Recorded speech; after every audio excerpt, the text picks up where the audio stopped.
Assalamualaikum warahmatullahi wabarakatuh. Halo sahabat belajar, kembali lagi dengan saya Kak Noval dalam pembelajaran IPS kelas 7. Dalam kesempatan kali ini, coba kalian perhatikan penampilan Pak Noval dari atas hingga bawah. Kira-kira ada yang beda nggak? Ya, saat ini Pak Noval menggunakan topi khas Bali yang dinamakan udeng. Jadi udeng ini adalah topi khas Bali. Pas banget nih dengan materi yang kita akan pelajari, yakni materi tentang kedatangan Hindu Buddha ke Indonesia. Ya, mari kita simak video pembelajaran kali ini. Sebelum mengenal adanya Hindu Buddha di Indonesia, masyarakat Indonesia itu masih menganut yang namanya kepercayaan animisme dan dinamisme. Itu kepercayaan yang ada pada saat masa pra-aksara. Jadi sebelum adanya agama Hindu Buddha, itu masyarakat masih mempercayai adanya animisme dan dinamisme.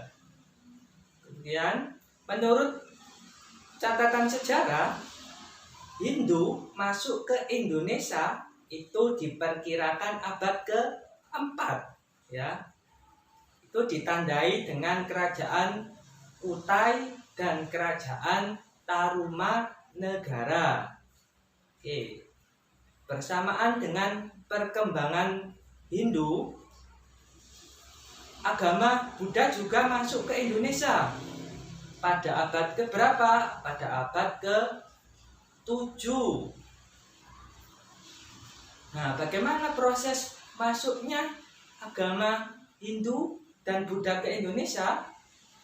Itu tentunya kalian masih belum tahu, ya, bagaimana prosesnya dan bagaimana penyebarannya agama Hindu dan Buddha yang ada di Indonesia.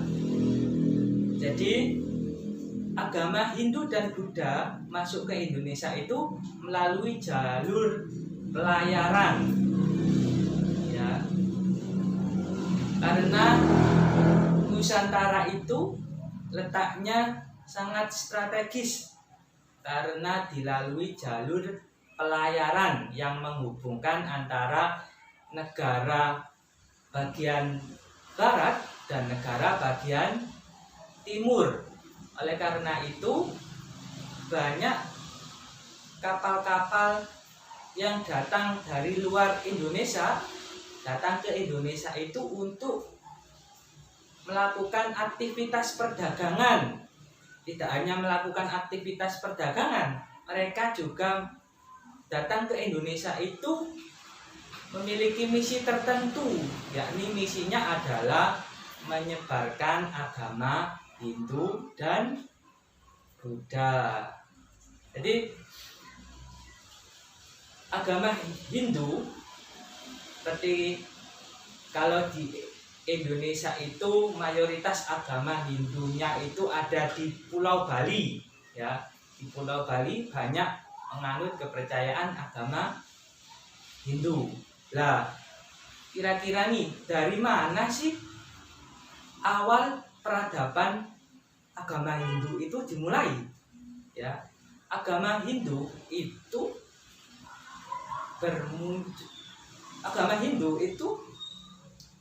seperti yang Pak Noval katakan tadi, peradaban agama Hindu itu muncul di negara India. Ya, negara India itu mempercayai agama Hindu. Ya, agama Hindu itu juga menganut yang namanya sistem kasta. Jadi kasta itu adalah pengelompokan orang-orang berdasarkan statusnya atau berdasarkan derajat sosialnya. Jadi kalau kita lihat sistem kasta yang ada di kepercayaan orang Hindu, itu yang pertama adalah kasta Brahmana, yang kedua adalah kasta Ksatria, yang ketiga adalah kasta Waisya, dan yang keempat adalah kasta Sudra.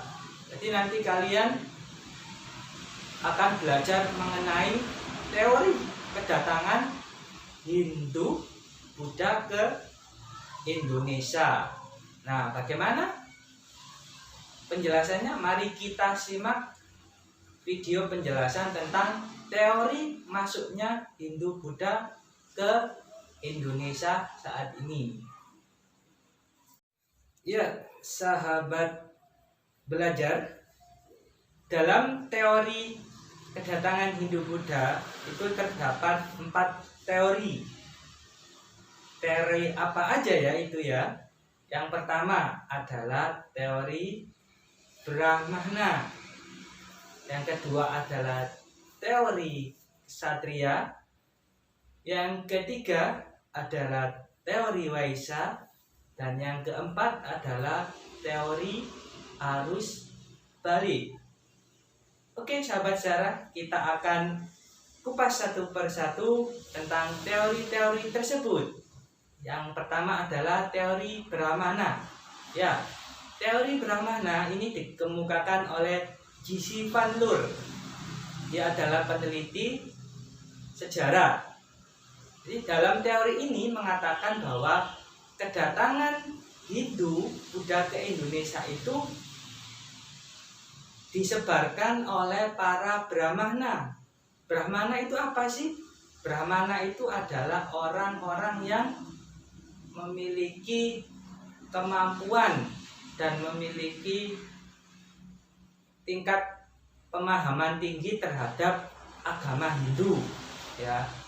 Jadi dalam kasta Hindu itu Brahmana ini adalah kasta tertinggi dari agama Hindu. Nah, kaum Brahmana ini menyebarkan agama di Indonesia. Buktinya apa sih? Kaum Brahmana ini kok bisa menyebarkan agama Hindu ke Indonesia? Itu dibuktikan dengan banyak ditemukan prasasti-prasasti yang bertuliskan huruf Pallava dan bahasa Sanskerta. Jadi dalam sistem Hindu-Buddha, golongan yang bisa menyebarkan agama itu adalah kaum Brahmana ini. Ya. Yang kedua adalah teori Ksatria. Teori Ksatria itu adalah teori yang dikemukakan oleh N.G. Krom. Teori ini mengatakan bahwa agama Hindu disebarkan ke Indonesia itu oleh para prajurit yang memegang kekuasaan dan pimpinan yang ada di India.